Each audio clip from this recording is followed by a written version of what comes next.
just start and figure it out along the way na lang. Tulad ng sinabi ko nga, ang daming tao na hindi nga kayang makapag-start, eh. Kaya ikaw or yung mga nanonood na nakapag-umpisa na kayo ng gusto nyong gawin, sobrang one step ahead na kayo agad. And saka nyo na siya pag-aralan 'pag ginagawa niyo na talaga siya. Kasi nag-aantay kasi tayo ng, alam mo yun, perfect time. Wala naman talagang ganun, eh. In reality, hindi talaga siya nangyayari. Ang meron lang tayo is time and kung ano yung gagawin mo dun sa time na yun. Hello guys, I'm Luan, the creator of Grind Journal. So for today's video, we're here at Carrera Alabang to interview Charles, the owner of Tough Wave. Let's get straight into it. Hello sir, I'm Luan, the creator of Grind Journal. What's your name, sir? I'm Charles De Guzman, founder and owner of the So can you tell us who is Charles and what is Tough Wave? Charles is, laking Muntinlupa ako. Dito ako pinanganak. Dito din ako lumaki. Before Tough Wave, basketball player ako, which is naging teammate kita. First love ko yung basketball talaga. And then, average lang ako na estudyante. Matropa ako, makulit. Hindi ko din nakikita yung sarili ko na makakarating ako sa kung anong meron ako ngayon or kung ano yung ginagawa ko talaga. Kasi before, bola lang, school ka, kunyari.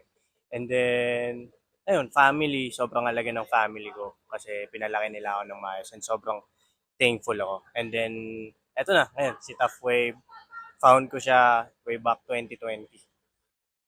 Yun na yung ginagawa ko ngayon up until now. Yeah. So how did Tough Wave starts and when did you realize that Tough Wave can be a profitable business?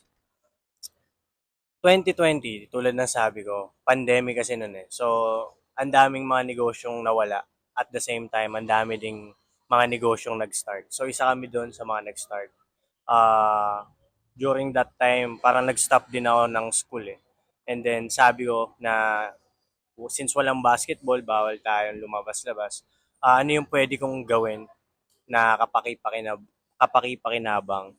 At the same time, parang something new siya sa akin na gusto ko lang siyang bigyan ng try. Hindi ko siya agad nakikita na, ito na yun. Parang one click na gusto ko na maging negosyante. Hindi. Parang for me, bagong gagawin ko lang siya sa buhay ko. And nung in-start ko siya, the rest is history na. Ito din yung una kong negosyo. And up until now, nilalaban ko siya. At yun, hindi ako papayag hanggat hindi ko narating yung gusto ko marating para sa Top Friend. Starting out a business is really hard. What was your biggest problem as an entrepreneur and how did you overcome it? Good question. For me, yung problema kasi sa negosyo, hindi siya matatapos eh. Pero after mo siyang masosolusyonan, may next step ka pa ulit na problema na ma-encounter. And bilang negosyante, dapat aware ka na lagi talagang may ganun. Pero isa sa mga struggle ko, masagot ko yung tanong mo is yung sa curated na clothing line or parang ayun, magbebenta ka ng product which is kami, nasa short kami nag-start. Ngayon nasa damit na kami. Yun yung struggle ko. But at the same time, dun mo din ma-realize na paano ka mag-stand out. Eh. Dun mo din maiisip na ano kaya yung pwede kong gawin na kakaiba sa ginagawa ng karamihan. And sa amin, ang naging ginawa namin para ma-overcome namin siya is, ayun, para ma-overcome namin is, parang minaximize namin yung TikTok, yung social media talaga. Kasi for me, as long as na may cellphone ka, parang wala kang dahilan eh, para hindi gumalaw o para wala kang maging idea kung paano mo mapapa-upscale or parang paano mo mapapa-boom yung negosyo na ini-start mo. So for me, sobrang crucial nung marketing sa negosyo talaga, lalo na pag nandito ka sa clothing brand. And makikita din naman nila na yung Tough Wave is hindi lang siya something na normal na nakikita nila sa ibang brand. So doon naman ako proud and yun yung para sa akin advantage namin. So, what's your take with the traditional business owners to the traditional business owners like you? Traditional for me, it's more on ano sila eh, parang system, more on outcome more on parang kung ano yung target natin, dapat ma-hit natin siya. Which is, up until now, applicable siya. Ang problema lang is walang adaptation sa nangyayari sa ngayong panahon. Gets mo? Kasi tayo, yung edad natin or parang yung generation natin, it's more of ano makulit yung utak natin. At the same time, madali na din tayong, since may social media na, nakaka-adapt na tayo sa mga bagay, ano yung bago. And for me, ang importante or ang pinagkaiba ng old na negosyante or mindset din ng bago ngayon is more of kaya nating mag-adapt sa nangyayari tulad ng sabi ko nga. At the same time, kaya nating malagpasan yung mga kunyari social media. Alam natin paano siya laruin. And for me, yun yung struggle ng old type na negosyante ngayon. Na every time na makakasalamuha ako ng negosyante, kunyari, sabi natin mas ahead sa akin, 20 years old na mas matanda sa akin, ganyan, or 10 years old, 30 years old, ganyan.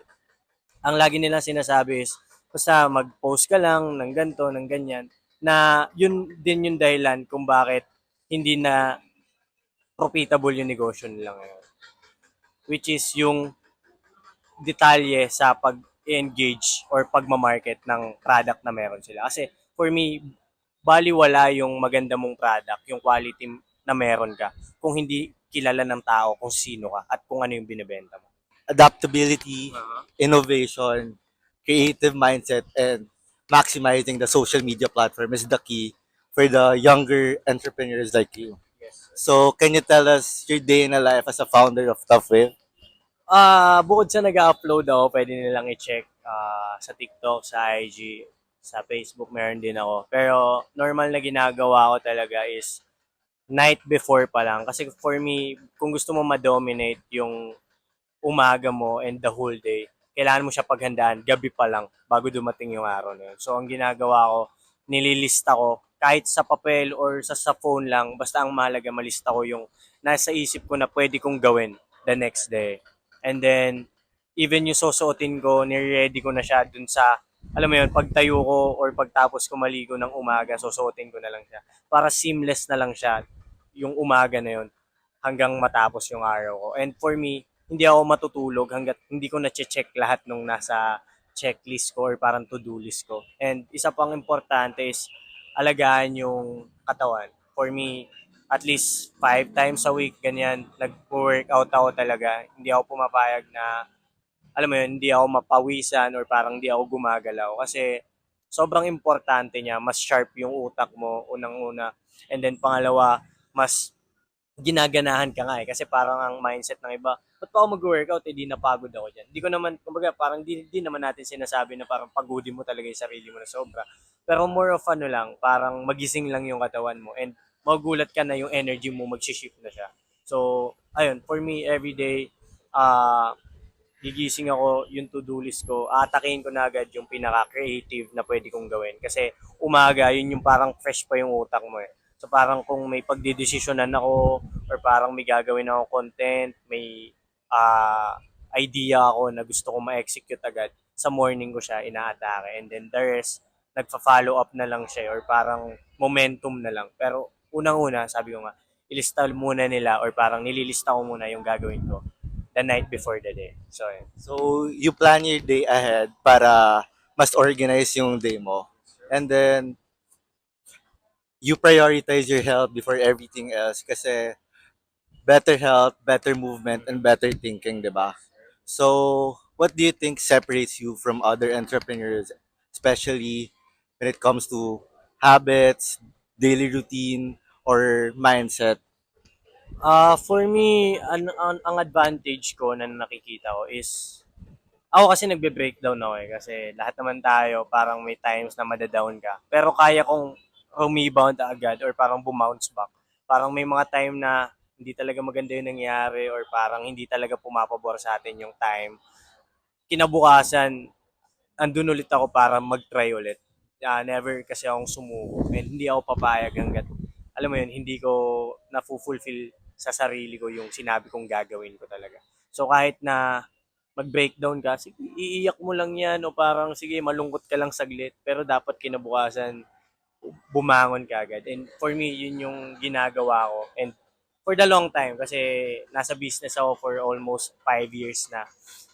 Ayun, yun lang din yung napansin ko sa sarili ko na parang hindi ko binibaby or parang hindi ako naghahanap ng, alam mo yun, motivation para lang ma-validate yung nafe-feel ko kasi malungkot ako, ganyan. Kumbaga, wala naman ng ibang mag-aangat sa akin eh. Kundi ako lang din, hindi na kaibigan ko. Kumbaga, kung meron man, bonus na lang yun. Pero every time na madadown ako or parang may problema, which is hindi talaga maiiwasan sa negosyo, lagi akong kinabukasan laban ulit tayo. Kasi ganun pa din eh. Kumbaga, ibig sabihin, nabubuhay ka talaga. Kasi may sinusolusyonan kang problema. At the same time, kumikilos ka sa buhay. So fall down 7, stand up 8. Mhm. For you, what's next for you, Tough Wave? Ah, for me, gusto namin mag-expand into, alam mo yun, international. At the same time, i-dominate pa din yung local market. Di ko sinasabing malakas na kami talaga. Pero alam mo yun, sinasabi ko lang sa sarili ko na basta dapat nangyari na siya sa utak ko bago pa siya mangyari sa realidad. So, gusto namin mag-expand lalo na sa international. Ang dami ding mga Pilipino talaga na gustong magkaroon ng tough wave sa ibang bansa, ganyan. So, yun yung wini-workout namin. At the same time, ayun, mag-release ng mga damit pa and abangan na lang din nila yung mga iba pa naming plano. Ayoko din namang pangunahan pa. Pero so far, so good naman and yun yung pwede ko pang masabi sa inyo kung ano yung susunod sa amin. Clothing industry is really one of the saturated industry in the market. What made you confident that Tough Wave will stand out in a really competitive market? Ah, before kasi ako magbenta, consumer muna ako. Kumbaga, yung mga brand na nilook up natin ngayon, even ako hanggang ngayon may mga nilook up akong brand. Bumibili ako sa kanila and fan din nila ako. At the same time, nakikita ko din or hinahanapan ko din ng parang ano ba, gap kung saan pwedeng mag-stand out ako. And for me, dun sa part na hindi ko sinesell hard yung tough wave. Kumbaga kung gusto mo, edi sige. Pero if ayaw mo, okay lang din. Kumbaga walang sapilitan. And yung basketball industry talaga or parang yung basketball na sports yung napili namin na pagsilbihan. Kasi nga, before kasi player naman din ako. So yung connections ko, yung mga kakilala natin, sila din yung tumutulong sa akin. Kumbaga hindi ko naman lahat inaako yung mga narating ko. It's more of mga taong tumulong behind dun sa binibuild ko talaga. Yung nakapagpa laki sa Tough Wave. And up until now, ayun, sobrang thankful ako sa lahat ng mga tumulong sa akin. Hindi ko na sila maisa-isa. Pero, ayun, yun yung feel ko advantage namin. Connections, marketing, and syempre quality products. So, if you would start a business this 2025 from scratch, what would you go for and why? Are you gonna stay with clothing industry pa din or are you gonna explore for more? For me kasi wala akong ibang alam gawin eh. So parang if hindi pagbebenta ng damit or hindi pagmamarket, kung if hindi social media, for me, hindi ko alam kung magiging successful ako or parang magiging interesting sa akin yung ibang bagay. Kaya sa tanong mo kung ano yung uumpisahan ko ngayon 2025, for me, clothing pa din. May formula na ako na naisip or parang na-discover along the way habang binibuild ko yung negosyo, which is yung Tough Wave. Kaya, for me, kung mag-start ako ng bagong negosyo, clothing pa din eh. Clothing pa din talaga. Hindi ko alam kung anong meron doon. Pero, na-enjoy ko kasi siya. So, for me, clothing talaga. So, for you, starting out a business, anong mas importante? College degree or the experience is still the best teacher for you? Like, for the business industry, anong mas effective for you? For me, yung business kasi it's more of experience. Eh. Kumbaga, parang hindi ka matututong magbike kung hindi ka sasakay ng bike, bro. So for me, basta umpisahan mo lang. Huwag mo na masyadong perfectin o parang hanap-hanapin mo pa yung mga perfect time o parang tamang gawin talaga kasi hindi talaga yun mangyayari. Iba talaga siya sa realidad. Pag nandun ka na sa tunay na negosyo or pag nagpapatakbo ka na, pag nakabenta ka na, malalaman mo na lang din kung ano yung dapat mong gawin. And for me, yung diskarte or parang yung experience, yung best teacher talaga. Kasi ako, learned it the hard way yung mga bagay-bagay. Kasi hindi pwedeng, pag sinabi ko lang sa'yo na lumangoy ka, ganito lumangoy, iangat mo lang yung paa mo, ipadyak mo, yung kamay mo, ganito dapat. Pag tumalon ka sa dagat, bro, matututo ka ba agad lumangoy? Kumbaga, kailangan lumalangoy ka talaga muna dun sa hindi mo abot. Hindi yung nandito tayo sa baba, tapos, o ganito, tuturo ko lang sa'yo. Hindi talaga. Alam mo munang tumalon dun sa dagat, man. Di ba? Kumbaga, sa bike, bago ka matuto, sumakay ka muna dun sa bike. So, for me, importante yung experience talaga. Pero hindi ko sinasabing walang health yung degree, ah. It's more of personal opinion ko na lang siya. And dahil na-experience ko siya and gumana naman siya sa akin.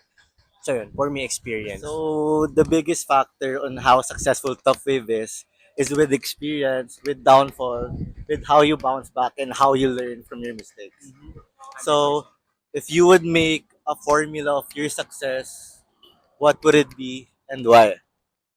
For me, just start and figure it out along the way na lang. Tulad ng sinabi ko nga, ang daming tao na hindi nga kaya makapag-start. Kaya ikaw or yung mga nanonood na nakapag-umpisa na kayo ng gusto nyong gawin, sobrang one step ahead na kayo agad. And sa kanyo na siya pag-aralan pag ginagawa nyo na talaga siya. Kasi nag-aantay kasi tayo ng, alam mo yun, perfect time. Wala naman talagang ganun eh. In reality, hindi talaga siya nangyayari. Ang meron lang tayo is time and kung ano yung gagawin mo dun sa time na yun. Kaya, ayun, just start. Just start lang. Sobrang basic lang ng word na yun. Pero if palalalimin mo and iisipin mo, ano kaya yung ibig sabihin niya, just start. Basta mag-umpisa ka lang. Tapos, ma-figure out mo na lang kung ano yung, gusto ko to, o parang okay siya, o kaya baka hindi siya talaga para sa akin. Dahil yun, sa nag-umpisa ka talaga muna. So, yun, for me. So for you, just value your time and mag-start ka lang na mag-start na at aksyonan mo na kagad yung dapat mong aksyonan. So before we end this wonderful episode, can you give a piece of advice for a younger generation or for the people that wants to start their business? For me, kung may ayaw kayo sa sitwasyon nyo ngayon, mag-start kayo or parang tignan nyo yung mga basic o kumbaga maliliit na bagay na ginagawa nyo on everyday basis. Ang ibig sabihin ko is kung ano ba yung kinakain mo, nag kumbaga umorder ka ba ngayon ng fast food kasi sobrang importante nun kasi tatamadin ka pag yun lagi yung kinakain mo. Sino ba yung nakakasama mo? Kumbaga, kung may ayaw ka sa environment mo, palitan mo yung environment mo. At the same time, hindi din gagana yung gusto mo marating kung hindi ikaw mismo willing na mag-risk. So, ayun, yung environment sobrang halaga kasi for me. Kumbaga, naranasan ko siya, nagpalit-palit na ako ng environment madaming times na may mga kaibigan na din ako na kinat off. May mga relationship na din ako na hindi nag-work. Kasi feel ko nabe-burnout ako. And for me, hindi siya para sa akin. Pero, ayun, just take risk. Kasi hindi mo naman malalaman kung hindi mo talaga siya susubukan. Cliche na siya pakinggan ngayon. Pero, yun talaga eh. Ganun talaga. So, for me, yun. So last question, what was your biggest lesson as an entrepreneur that you can still apply in today's time? Good question. For me, ang negosyo, hindi siya